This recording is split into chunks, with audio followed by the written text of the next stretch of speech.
Eu estava aqui bebendo dessa fonte de conhecimentos que a doutrina espírita, o Consolador, nos provoca e como nos conforta, nos consola esclarecendo.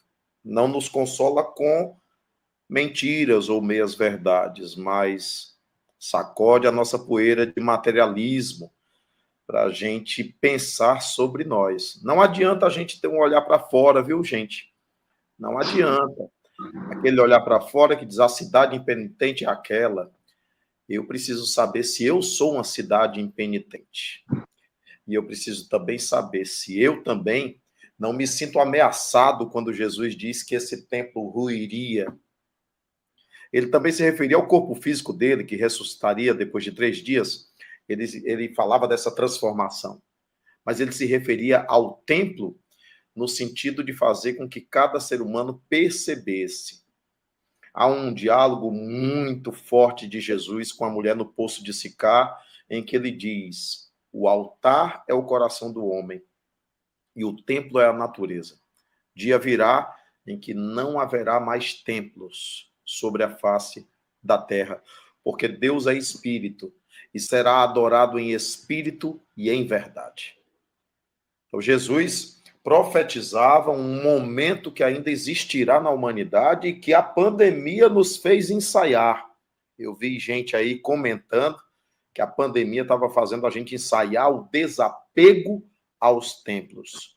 Fazer de nosso próprio lar um templo, fazer de nosso próprio coração um templo, fazer de nossos momentos de oração o momento de entrada nesse templo espiritual que Deus nos oferece na sua relação sempre amorosa, sempre paternal, sempre carinhosa, sempre afetiva, sempre maternal também de Deus para com cada um de nós.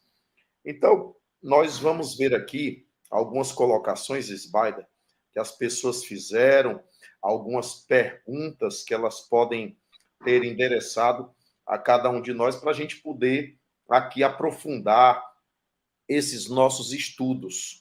Muita gente participando, nós estamos com 220 pessoas nos assistindo nesse momento, querida Sbaida, tá? Isso é maravilhoso, porque são 222 pessoas que vão se tornando ativistas do bem, que vão se tornando multiplicadores, tá certo? Olha só, pergunta, me perdoem a pergunta fora do tema, mas eu necessito tirar esta dúvida. Me responda, por favor, quando uma mãe não suporta o luto e tira a vida. O filho na espiritualidade fica sabendo? Nós temos várias condições, né? Se esse filho tiver a maturidade espiritual, muitas vezes, se ele se encontra numa condição em que ele tenha a capacidade de lidar com esse tipo de evento, com relação a um ente tão amado, né? Ele pode, inclusive, ajudar a sua mãe, né? Agora, aquele, como eu disse, dependendo do grau de evolução, do local onde esses desencarnados se encontram, né? Porque existem aqueles desesperados que se desesperam mais ainda com as atitudes. Quer dizer, nós temos um leque de possibilidades, não é isso? Por isso que o conhecimento, por isso que as transformações são necessárias na nossa vida, porque esses gestos seriam impedidos pela confiança num futuro, independente de todos os desafios, sabe? Você tem uma motivação além. O meu filho se foi, mas eu posso ter a condição, se eu me harmonizar, olha que o conhecimento, a doutrina trazendo conhecimento, eu posso, em desdobramento, ter contato com ele, não é? Porque senão eu vou prejudicá-lo com as minhas dores, né? com aquilo que desarrazoado dentro do meu peito, né? E ele está só com o perispírito e o espírito dele, quer dizer, sente como um todo, não é só como a gente, que os nossos órgãos são localizados, não, sente com mais intensidade. Niltinho, por favor, complemente. É complexo, sabe por quê? Porque o suicida não enxerga quem partiu de maneira natural.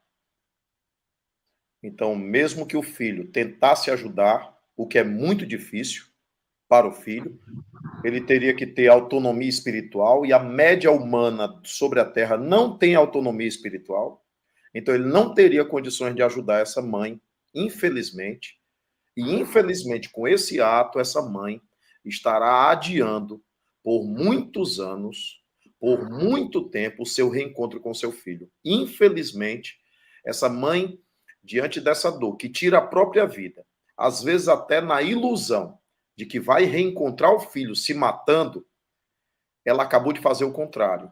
Infelizmente, essa é a verdade. É difícil acolher essa verdade, mas essa é a verdade. Deus é misericordioso? É. Mas Deus, ele não consegue alterar o que você faz com você próprio. Porque Deus respeita o seu livre-arbítrio. Então, quando a pessoa suicida, ela entra num estado de desequilíbrio a ponto dessa momentânea loucura não fazer com que ele perceba, veja alguém que está do outro lado. Leva um tempo, leva bastante tempo, até que haja um despertar espiritual. Por isso que os espíritos, eles alertam tanto para que não haja o suicídio. Porque eles sabem bem o que acontece com o suicida do outro lado da vida. Há um processo muito desafiador, porque muita gente acha que você matou só o corpo. Não, você afetou o seu perispírito. E a melhor homenagem que a gente pode fazer a uma mãe, a um pai, a um filho que desencarnou, é viver por ele. É viver a vida em homenagem a ele. É cuidar de outros filhos que precisam de uma mãe. Porque há muitos filhos precisando do carinho de uma visita, de um par de ouvidos, de uma mãe. Há muitos filhos por aí que desejariam ter um pouco, 10% desse amor de mãe declarado no luto. Um dia um filho escreveu por nossas mãos: Mamãe, nos amamos tanto, então eu te peço e te desafio que esse amor da senhora seja maior do que essa dor. Quando o filho diz que esse amor da senhora seja maior do que a dor, o filho está querendo exaltar o amor e não a dor. Que haja um culto ao amor e não um culto à dor. Noemi, a resposta é difícil, mas nós não podemos mentir. Essa mãe não vai encontrar o filho tão cedo. Mas nós podemos. Ela se distanciou dele por muito tempo. Por muito tempo. Porque o suicídio desequilibra profundamente a alma. Pode falar, Ismael. Mas nós podemos continuar orando aqui, o filho lá que já tem condição pode continuar orando para o amadurecimento, para o arrependimento, para esse desgaste dessas energias tão terríveis que esse espírito se enroscou. E aqui nós também, viu? Oremos sempre por todos A eles. oração é um bálsamo para a alma do Sim, suicida. sim.